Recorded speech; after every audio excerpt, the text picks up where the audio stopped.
Well, hi there. This video is going to be a broad overview of every Soulcalibur game. Why am I doing this? I don't know. Before we start, there's a couple of things I want to note. First is about the series as a whole. The music in these games is fantastic and I think really underrated. Every single Soulcalibur game has great music, and every backing track you hear in this video is going to be a track from the series. Second, I want to make it clear that I am not the best at fighting games. I absolutely love Soulcalibur, but I have never once claimed to be good at it. Anyways, let's move on. Transcending history and the world, a tale of soul and swords, eternally retold. Soul Edge was the first game in the series, and it was released in 1995, and technically it only came out in arcades, but there's more to that. I'll explain it later. This is version 2 of the arcade version, which added in Huang and Cervantes. Gameplay-wise, it has kind of a primitive version of the 8-way run that you see in later games, in that you can double tap to move around, and when you get knocked down, you can just roll around, but it feels a lot more limited than modern entries. In fact, the game is fairly bare bones compared to what you'd see in later entries in general. You get some story tidbits in the arcade mode when you clear a character's story, which is pretty cool. It's nothing too crazy, but I mean, it's the very first game, so you can't expect a whole lot. Blocking has a gauge cost associated, so if you block too much, your character actually loses their weapon entirely. Any character can fight with their fists, even somebody like Voldo. At the end of the arcade mode, after I think 6 fights, you fight Soul Edge, who has Cervantes' moveset. Oh, and you can jump really high, like way too high, like absurdly high. And there are attacks you can do based on jumping, which I don't think exist in later Soulcalibur games. Anyways, I don't have a whole lot more to say about Soul Edge because it technically got a home release, which is what we're going to move on to now.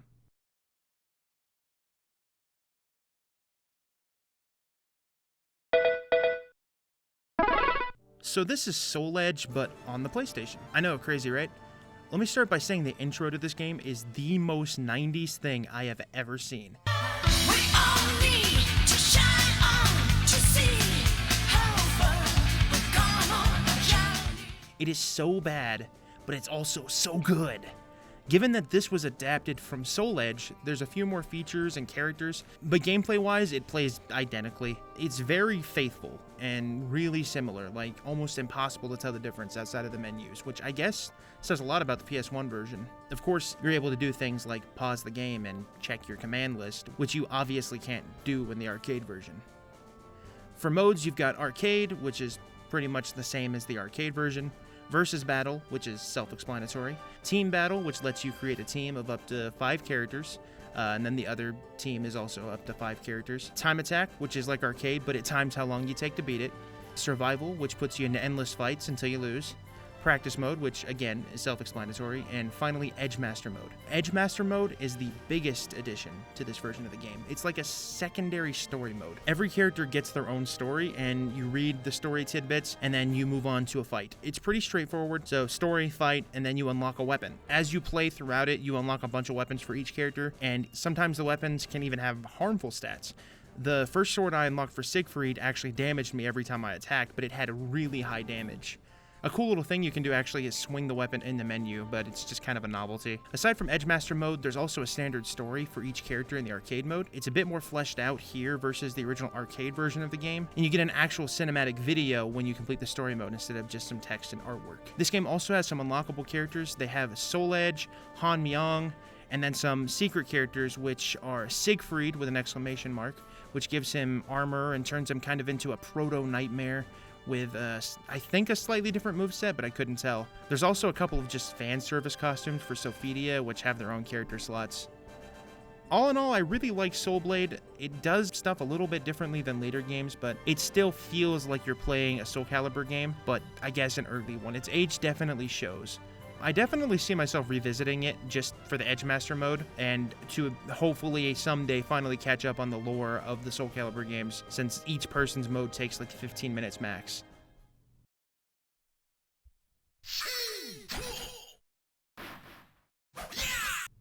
So, real quick, let me just say that this game runs super fast. The actual game doesn't run like this, but the emulator I'm using apparently doesn't have a fix to make it run at the proper speed. It's still fun to play, but the speed is just a bit higher than the actual speed of the game. Fortunately, the Dreamcast port runs fine, but we'll get there. Soulcalibur introduces 8-way run, which is where you can run in any direction. You have no limitations on how you run. It definitely looks like a Soulcalibur game, but because of this emulator, it doesn't feel like Soulcalibur. It's just really way too fast. Kind of reminds me of Street Fighter II Turbo in a way. One funny thing is that characters actually scream when you hit them after a KO, which is something that the newer games don't do anymore. In some versions of the arcade version outside of Japan, Mitsurugi is actually replaced with a guy called Arthur because depiction of samurai were discouraged. Specifically, I think, South Korea. In the arcade mode, you go through 6 fights again, and then you fight Inferno at the end. His first weapon is the same as Nightmares, but his second weapon seems to be a random weapon from any of the characters. I'm not going to spend a super long time on this version of the game because I want to move on to the Dreamcast version.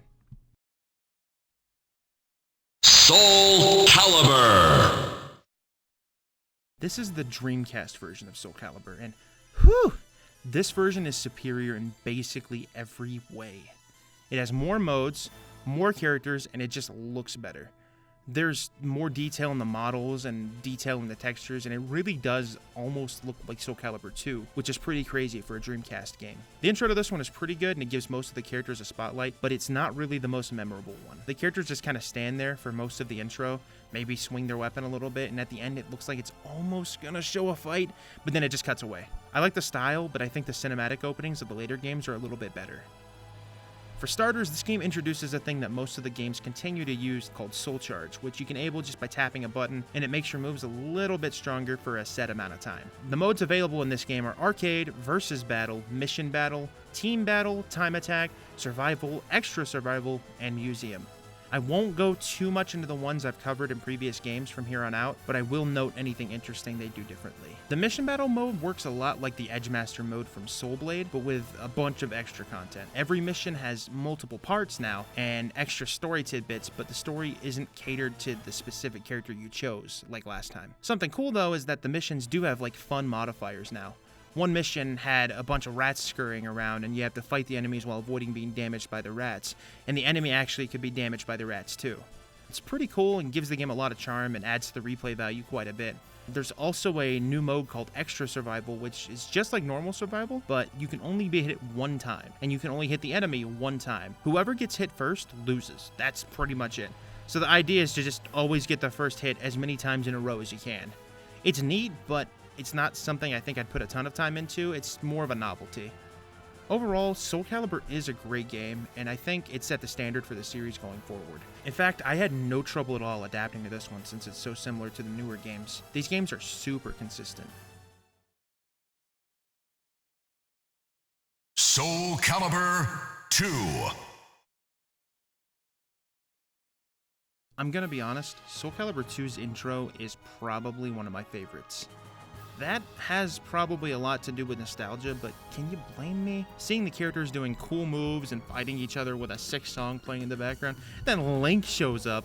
I mean, the intro is a little different in other versions because the game had different guest characters depending on the console you played on. The PS2 version had Heihachi from the Tekken series, the Xbox version had Spawn, the comic book character, and on the GameCube, you got Link, obviously, from The Legend of Zelda. They did do an HD re-release down the line for the PS3 and 360 that included everyone but Link, but the original release split them all up. Soulcalibur II has a really cool single-player mode called Weapon Master, which is kind of an evolution of the Mission Battle mode from the last game. In this one, you choose a character like last time and do a series of missions. It's a lot like Soulcalibur 1 in that the missions have kind of multiple missions buried in them with special stage features, but there's also a lot more variety. Like, in this one, you get heavy wind constantly pushing against you, or you're constantly losing HP, or every hit you deal on the enemy gives you money. It's pretty much the same kind of thing as the last game, but it's expanded so much, and it's just a lot of fun. Sometimes you can go into little dungeons, which were just a series of enemies that you had to fight, but you got to choose a branching path of how you wanted to proceed through the dungeon.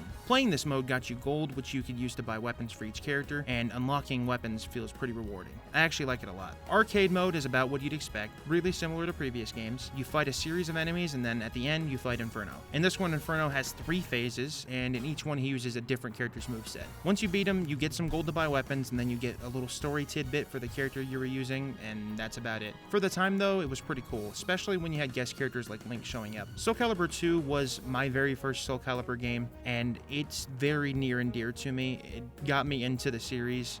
Obviously, one of the big appeals was Link was in it, and I just wanted to play games with Link in them, so I imagine a lot of other people probably had the same experience. Soulcalibur III. Soulcalibur III was kind of weird. There are a lot of characters and some pretty good weapon variety. The game itself was just kind of a whimper, I guess. Arcade mode is called Soul Arena for some reason, but it's still just arcade mode. At the end, you fight Abyss, who is basically just Inferno, and he uses a scythe weapon like Zasalamel. World Competition is another mode. It's a single-player bracket mode. Not much to say about it. Chronicles of the Sword is the main single-player mode, which is interesting, but that's where a lot of the weirdness comes from. It's a story mode where you create a character, and then there's, I guess, an RTS, like real-time strategy element, where you move your character as a unit through strongholds and fight enemies along the way. I like RTSs, but I'm not a huge fan of the way Soulcalibur 3 did it. And I think other Soulcalibur games do their single-player content a lot better.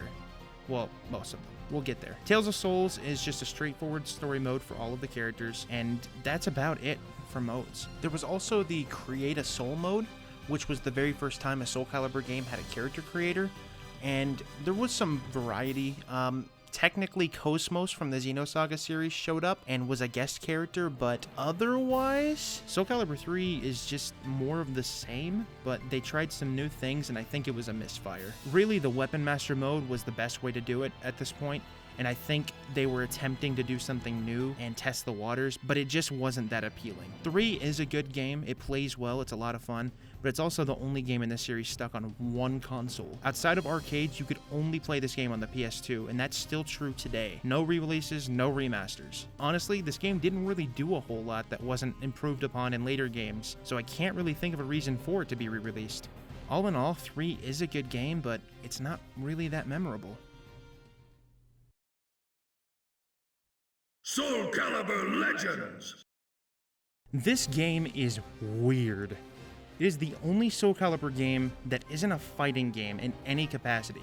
It's actually a single-player action-adventure game. Plus, it's the only Soulcalibur game that made it on the Wii. It has a multiplayer mode, but we'll get to it. The intro is pretty cool. It's got like an animated painting vibe, and it establishes Siegfried as the main character. The game itself feels a lot like one of those older hack-and-slash games. You have multiple attack types depending on which direction you swing the Wii remote, and there's also a dodge that's kinda inconsistent, but it works. Visually, the game isn't really pushing the Wii to its limits, though. A lot of the environments are kinda bland, and they reuse enemies a lot. This game seems like it was meant for people that really like Soulcalibur, and it does have a lot of challenge that never really feels unfair, but again, it's just really repetitive. You run into wave after wave of the same enemies over and over, and the blandness of the maps makes it feel like you're lost in a labyrinth. Plus, the same enemy types will show up in multiple missions, which just adds to the repetitiveness. There were legitimately some times where I wasn't sure if I was running into the same enemy spawns over and over, or if it was new enemies spawning on a different part of the map, because the maps were so similar. I won't go too much into the story, but you do run into the people you'd expect, along with some of the original characters they made for this game sprinkled into the cutscenes. Even though this game isn't a normal Soulcalibur game, they still went for a guest character, and in this one, it's Lloyd from Tales of Symphonia. It seems like he actually has a role in the story, which is kinda cool, but I don't know anybody that actually finished this game.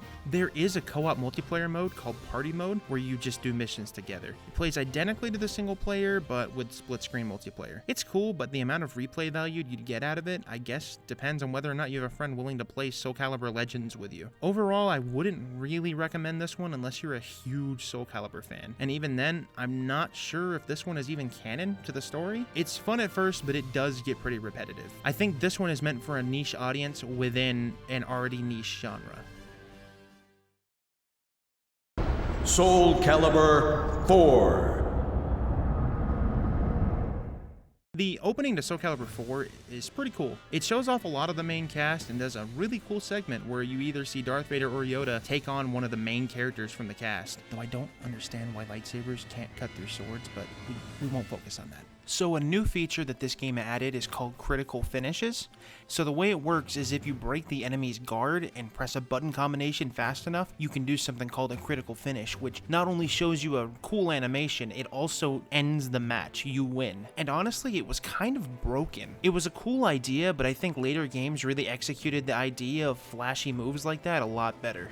This one features a different guest character, kind of like Soulcalibur II, depending on which version you have. The Xbox 360 version includes Yoda, and the the PS3 version includes Darth Vader. Both versions do include Darth Vader's apprentice, which a lot of people know as Starkiller, but in this game he's just called the Apprentice. You can get him just by beating either Darth Vader or Yoda's arcade mode. And speaking of arcade mode, it's back. They brought back regular arcade mode. It's pretty similar to the arcade modes from the previous games, so you have an idea of what to expect. This one does change it up though. Instead of fighting Inferno at the end, you fight the new character Algol. There was also another mode called Tower of Lost Souls, and the way it worked was you climbed floors, kind of like the Weapon Master mode from previous games, but it didn't feel as fulfilling as those modes because you didn't really have as much freedom. You unlocked chests and did stuff like that, but it really wasn't as fun, in my opinion. Yoda and Darth Vader were available for purchase as DLC if they didn't come with your version, but there's no longer a way to buy them since the DLC was delisted.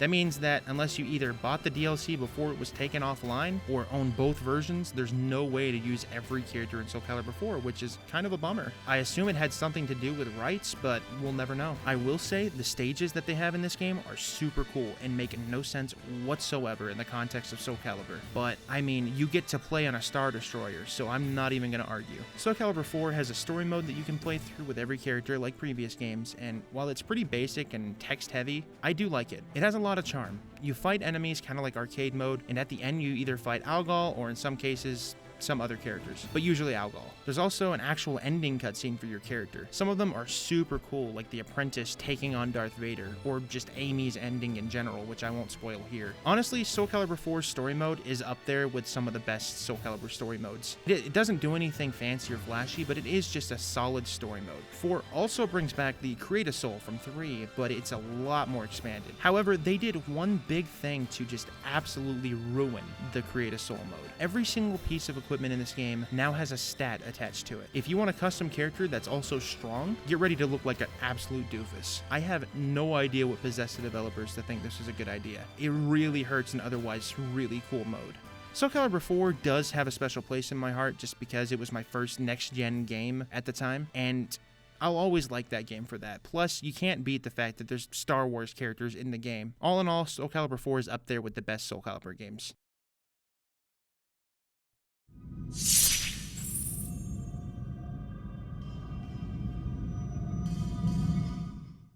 This game is basically Soulcalibur 4, but on the PSP. There are some caveats, though.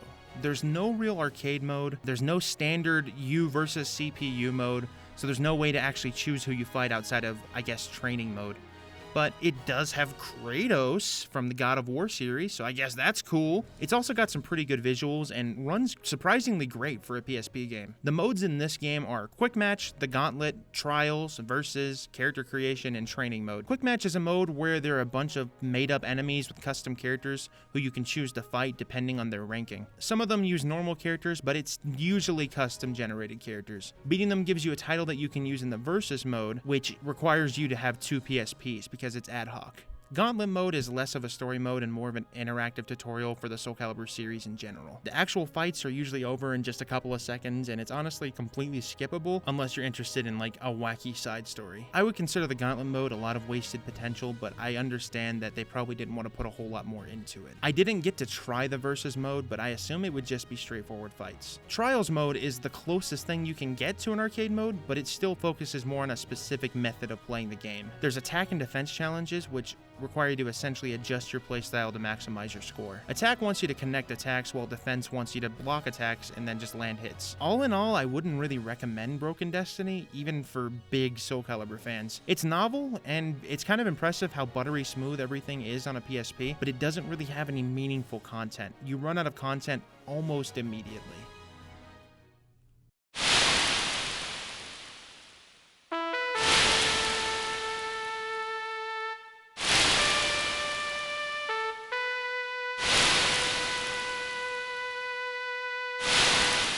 Oh, I bet you weren't expecting this one. I actually didn't know this game existed until I started making this video.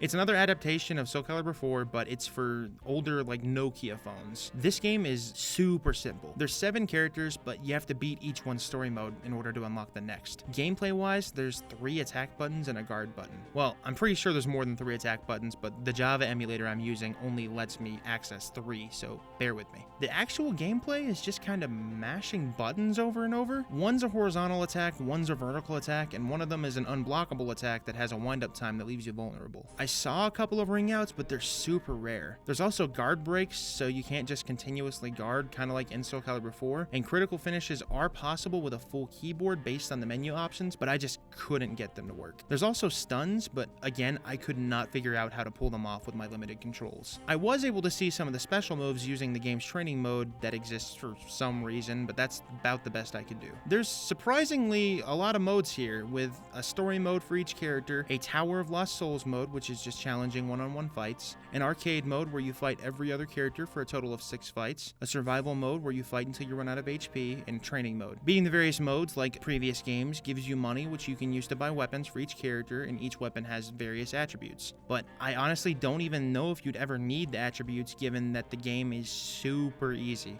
There is 0 difficulty in this game, you just mash buttons. If there are any special bosses in the game, I didn't see them, so I don't think they exist. I completed the arcade mode and some story modes and Tower of Lost Souls, and there were no special enemies that I could find anywhere. As far as the production value goes, the sprite art is pretty cool since it was obviously made from scratch for this game, but the character selection is just super slim. Also, it's kind of jarring because there's no sound effects. There is really loud music that was adapted from 4, so I guess that's kind of cool, but the lack of sound effects really just makes it repetitive. The takeaway I got from playing this is that it really does feel like a weird sort of Soulcalibur spin-off. It's not really something I dedicate a ton of time to in the future, but I am glad I checked it out just for novelty reasons.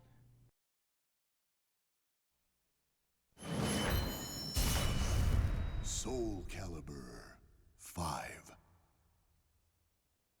Soulcalibur V has easily the lamest opening in the entire series, at least in my opinion. It's just Siegfried and Nightmare fighting, which would be cool on its own, but it's like this game wants you to forget about all the characters they cut. Even then, they could have done a cool introduction thing where it shows off the new characters, but nah, just 2 guys with big swords hitting each other. Soulcalibur V features Ezio from the Assassin's Creed series as the guest character, and technically Devil Jin from Tekken, but Devil Jin is only available as a Create a Soul moveset, so I don't know if that really counts. Dampierre was available as a kind of pre-order bonus character, but you could also get him as DLC later on. And thankfully, unlike Soulcalibur IV, you can still buy him, along with about 1,000 character customization packs. So the elephant in the room for this game, they cut out some characters. Like staple characters. There's, I guess, a story reason since there was a time skip, but the issue is that I have no attachment to any of these new characters. Taki got replaced by Natsu, for example, and while she has a similar moveset, I don't know anything about her. I get that Taki's meant to be a lot older because of the time skip, but Mitsurugi's still here, and he looks super cool with his visible aging. And on top of that, Kilik was replaced with a guy called Shiba, who also has a similar moveset, except guess what? Kilik is also still in the game. They gave him an Edgemaster moveset, which means that when you select him, he gets a random character's moveset in the battle. In this case, just male characters. But the game already has an Edgemaster. Plus, if you count Elysium, who only uses female character movesets, the game technically has 2 other Edgemasters. There's a vague story reason for why Kilik is like this, but it seems kind of needless, almost like they wanted to just fill a character slot. And speaking of filling character slots, 2 of the new characters are Patroclus and Pyrrha, the children of Sophidia from previous games. Patroclus plays like Sophidia, and Pyrrha plays like Cassandra. Except that's not all. They both got 2 character slots. So there's also Alpha Patroclus, who plays like Setsuka, and Pyrrha Omega, who plays like a, I guess, mix of Cassandra and Sophidia. They're cool names, but the characters themselves are put in a position, I guess, to be the new main characters of Soulcalibur, and I really just don't care about them. But I'll get to that here in a minute when I talk about the story mode. Soulcalibur V's character creator is pretty great. The items are no longer tied to stats, so you can go as wild as you want with the customization. Even though you can't customize Ezio or make a character that plays like Ezio, and also Algol. On top of being able to give the character any kind of clothes you have available, you can also add shapes that sometimes can look a little strange. But it can also lead to some wacky looking custom characters, and it's honestly a great mode overall with some great additions. There's also a mode called Legendary Souls, which is just kind of a gauntlet of harder fights. There's also arcade mode, but it's kind of underwhelming. You fight through 6 fights and there's no Inferno fight at the end or anything. It's just 6 fights and then a high score list, nothing else. One thing to note though is that you can change the routes in the arcade mode to only include European or Asian characters. There's also an extra mode that just kind of shifts the camera to be more behind your character, but I don't get it.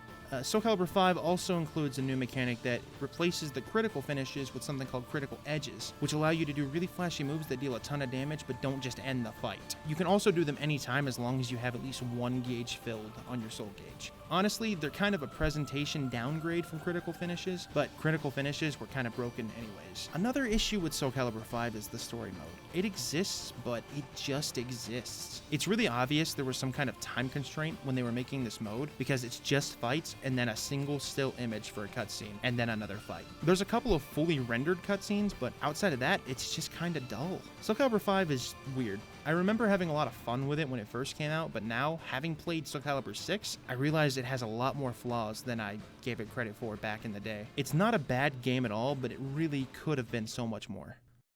Soulcalibur Lost Swords was a free-to-play game that came out exclusively on the PS3 in 2014. Gameplay-wise, it was identical to Soulcalibur V, but with some minor changes. They got rid of ring outs for some reason, and there was only single player. You could not play this game online or locally with anyone else. You could only play against AI. The game was a lot like a mobile game in that you did quests that gave you materials that let you forge new, stronger weapons, and every character started in their underwear, and you had to get them gear throughout the game. The worst part, though, is that you had a time limit on how long you could play the game. The time limit would recharge whenever you weren't playing the game, but you could also pay to replenish it instantly or just get rid of it, and I kinda hate that.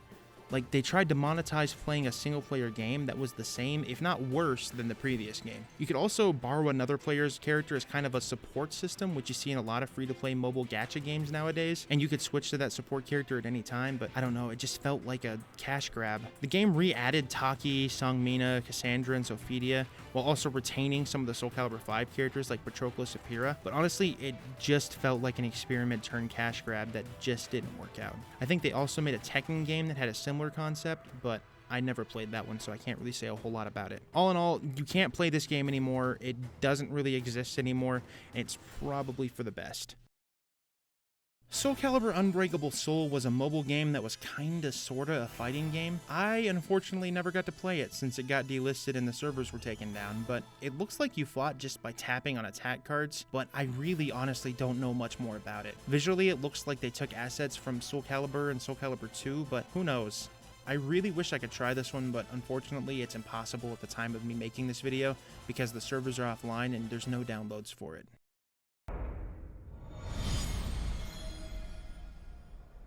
Soulcalibur VI. And now for the final game and the most recent game as of me making this video. Soulcalibur VI has a pretty wordy intro, but I really do like it. It does break tradition in that it has to be found in the story mode, it doesn't just play at the title screen, but it's still what I'd consider the intro. It gives you some story background of some of the characters and their motivations, but it still leaves a little bit to the imagination. It also introduces you to the idea that this game is a reboot. New timeline, fresh start for the story. This actually let them bring back not only most of the stable cast, but add a bunch of new characters into the lore too. 6 in general has very fast, fluid gameplay, and in my opinion is probably the best feeling game in the series. I know that's probably controversial, but as someone who doesn't play a lot of fighting games, I really like how 6 feels. The production values are just so much higher than any of the previous games, especially in battles, and there's significantly more single-player content than in Soulcalibur V. The game also added and changed a bunch of the mechanics. So, for example, soul charges have been upgraded to now work a little bit differently. A lot of characters now have buffs that they get that are specific to them, or they do just complete transformations that change how they play. Killick, for example, has kind of a demon soul edge form, while Geralt has a soul charge that has him drinking a potion that increases his strength, kind of like how it does in the original Witcher stories. For the main single-player modes, there's Arcade, Soul Chronicle, and Libra of Soul. The enemies you fight depend on the difficulty you choose, and in order to get the traditional arcade mode experience, you have to play on Legendary, which pits you against Inferno at the end, as is kind of tradition. Unfortunately, I'm bad and can't actually beat Legendary mode, but I can still show you what the Inferno fight looks like because you get to fight him in the next mode, Soul Chronicle. Soul Chronicle is like a classic story mode involving the main cast. It's pretty much what you would want from a story mode. You can choose whose story you go through, and it actually tells you the year and the timeline that story takes place. There is a main story segment that just involves Killick, but a lot of the other characters seem to have their own spotlight in there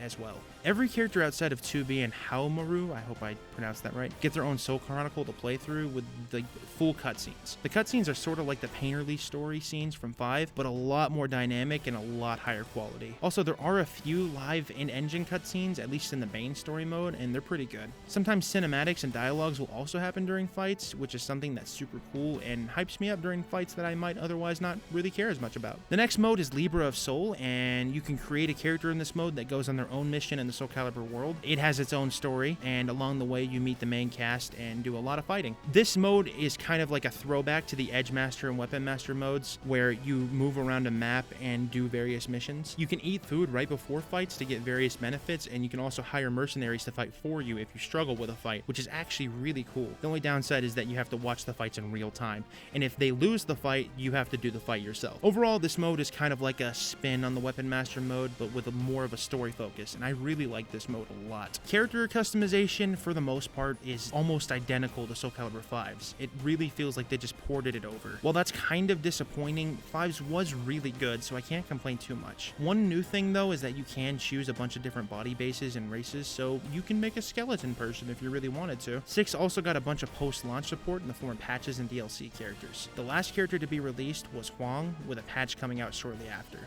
At the time of this video, there haven't been any more patches since then. Honestly, 6 is probably my favorite in the series overall, at least quality-wise. It doesn't really do anything wrong and has plenty of single-player content, and it just feels really good to play. And there's enough variety in the characters that everyone feels like they're on equal footing.